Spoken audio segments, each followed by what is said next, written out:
बहुत समय पहले की बात है। हिमालय की तलहटी में एक छोटा सा गांव था, धौलपुर। वहां एक लकड़हारा रहता था, नाम था भीरा।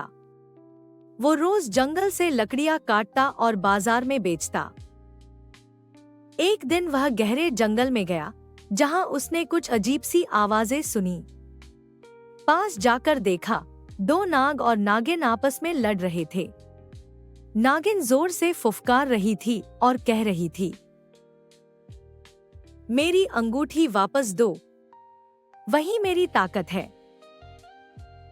भीरा चुपचाप झाड़ी के पीछे छुपा था।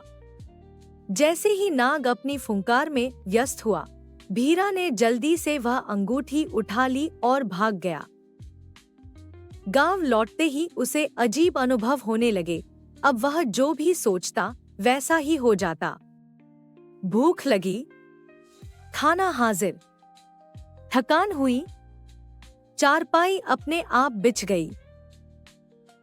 धीरे धीरे पूरे गांव को लगने लगा कि भीरा के पास कोई जादुई चीज है। लेकिन नागिन अपनी अंगूठी खोकर तिलमिला उठी। एक रात वह एक सुंदर युवती के रूप में भीरा के पास आई और बोली, भीरा भाई, मैं रास्ता भटक गई हूँ, क्या एक रात ठहर सकती हूँ? भीरा ने हाँ कर दी। मगर जैसे ही वह युवती घर में दाखिल हुई, उसका चेहरा नागिन में बदल गया। लेकिन तब तक भीरा समझ गया था कि ये वही नागिन है। उसने अंगूठी निकालकर उसके सामने फेंक दी और बोला, मैंने जो लिया वो गलती थी, अब लौटाता हूँ, बस मुझे और मेरे गांव को छोड़ दो।